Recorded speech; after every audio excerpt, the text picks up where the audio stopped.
Esta posible tensión que tal vez, distraídos por la pandemia, se pudiera estar generando en el mundo, pues veamos algunos datos que se me hacen específicos e interesantes, como por ejemplo las armas que se han comprado en Estados Unidos durante la época de la pandemia, que marcan dentro de la sociedad un grado de tensión. Y Enrique Perret, en este tanque de pensamiento México-Estados Unidos, nos tiene desde Washington un análisis que espero, por supuesto, te resulte interesante, importante. Querido Enrique, ¿cómo estás? Buenos días. Hola Pedro, buenos días. Pues mira, interesante y seguramente también preocupante, Pedro. Estamos hablando, mira un poquito el contexto. En el año 2005, en Estados Unidos se vendieron cerca de 5 millones de armas. Estamos hablando de varios tipos de calibre y estamos hablando, Pedro, de la típica compra de un tejano que va a un supermercado y puede comprar un arma ahí, o a una tienda de deportes. Este año, Pedro, se van a haber vendido cerca de 20 millones de armas. Estamos hablando 4 veces lo que se vendieron en el 2005. El año récord había sido el 2016, durante una elección presidencial en la que se vendieron cerca de 15 millones. Ahora estamos hablando de 5 millones de armas más, Pedro, en los Estados Unidos en tan solo 4 años más, ¿no?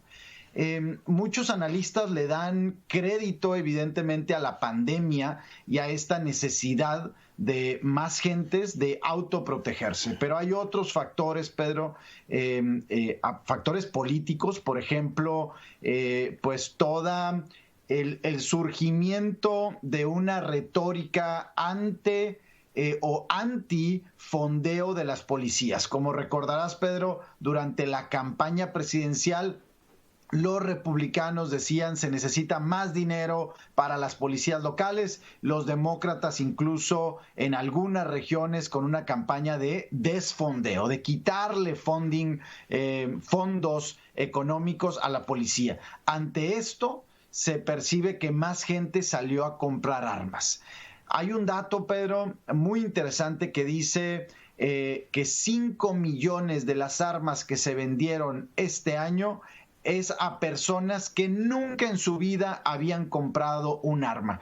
¿Cómo se obtienen estos datos, Pedro? Bueno, básicamente, como tú sabes, para comprar un arma en los Estados Unidos, si bien se dice que es muy fácil, sí se requiere de hacer un background check, ¿no? Una revisión de tu perfil, de tu background, ¿no? Y estos background checks pues, los lleva a cabo el FBI y son los datos que estamos dando en este momento. Mira, Pedro, otro dato muy interesante. Una firma como Ruger, que es una productora de armas, principalmente de pequeño calibre, pistolas, el año pasado vendió, durante los primeros 9 meses del año 2019, vendió $300 millones. Este año, esos primeros 9 meses ya llevan $400 millones, según sus reportes. Entonces, bueno, estamos hablando pues de una industria también enorme, muy poderosa. ¿Y cómo nos afecta a nosotros, digamos, desde el punto de vista de México, Pedro?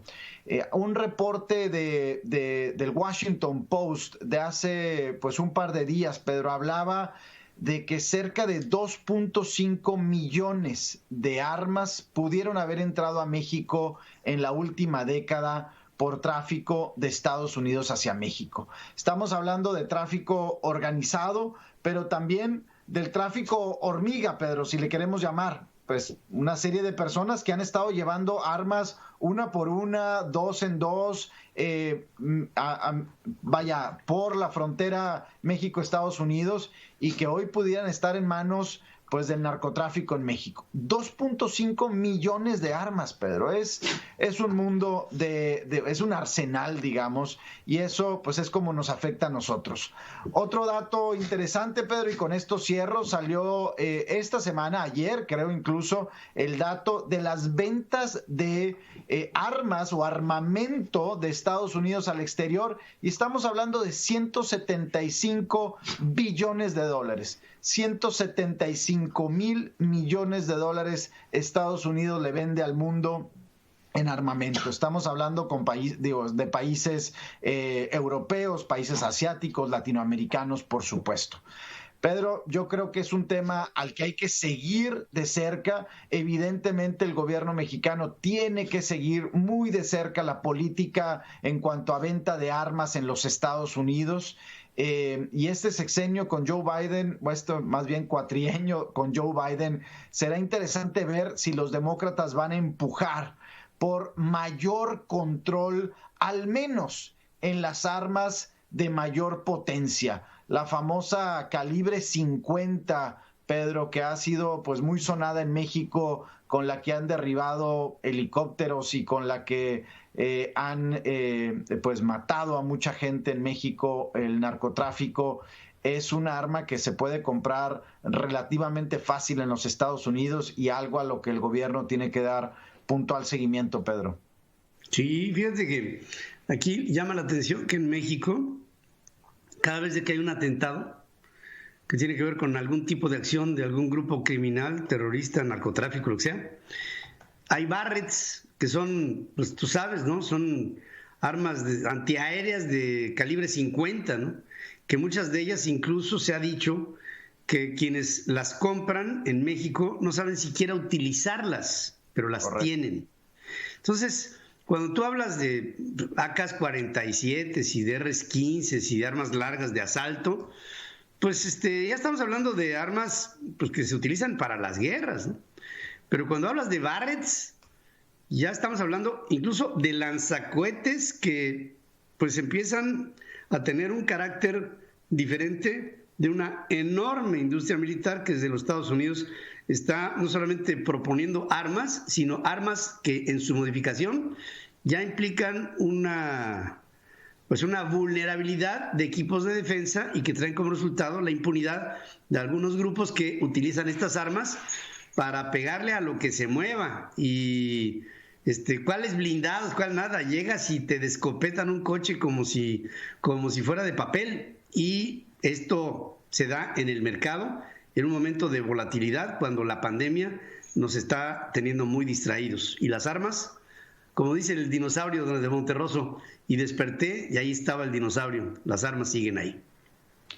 Es correcto, Pedro. Mira, este reporte del Washington Post hablaba de que el 70% de las armas que fueron utilizadas en México para algún acto, un asesinato, alguna intervención, etcétera, son rastreables a Estados Unidos, Pedro. 70% de las armas que se usan.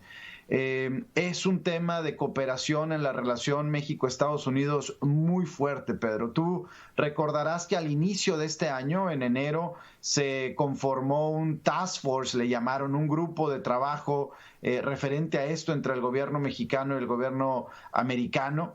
Evidentemente la pandemia pues no ayuda en esa colaboración, en ese rastreo, porque simplemente las mentes están puestas en otro lado, que es la salud de las personas, digamos, en healthcare, pero es algo sumamente necesario, Pedro. En los próximos años necesitamos ver mayor inteligencia, mayor colaboración entre el gobierno mexicano y estadounidense en este tema puntual de las armas. Tú sabes, Pedro, que al cruzar la frontera de México a Estados Unidos puedes encontrar más gun shops que Oxxos en México, ¿no? O sea, es una locura. Hay muchísimos gun shops, los puedes comprar desde un supermercado grande, una tienda de deportes, hasta tiendas especializadas, y pues sí es relativamente fácil comprarla y moverla a cualquier lugar.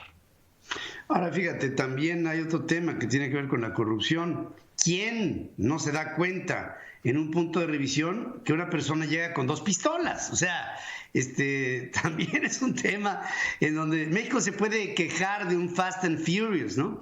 Incluso hacer un tracking con armas marcadas para ver dónde acaban. Está bien, pueden hacer lo que quieran, pero no es posible que pase un vehículo con con 3 personas que aparentan ser una familia y traen en una maleta 2 pistolas calibre 45 y que no se dé cuenta nadie. O sea, ahí sí tiene que haber algo que está mal, querido Enrique, y que por supuesto pues implica el contubernio de las autoridades que supuestamente te revisan.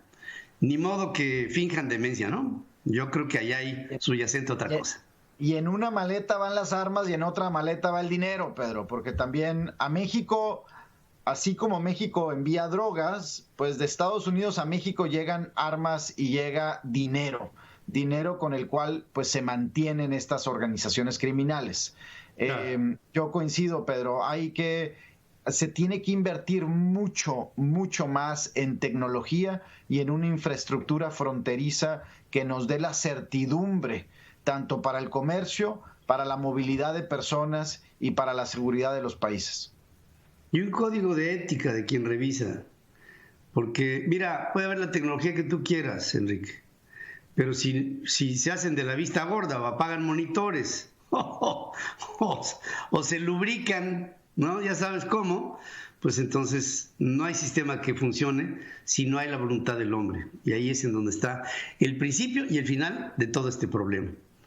Gracias, ahora, Pedro, como siempre. Hay ciertos programas, y coincido contigo, sin embargo hay ciertos programas, y tú conoces, por ejemplo, el programa de Global Entry, ¿no?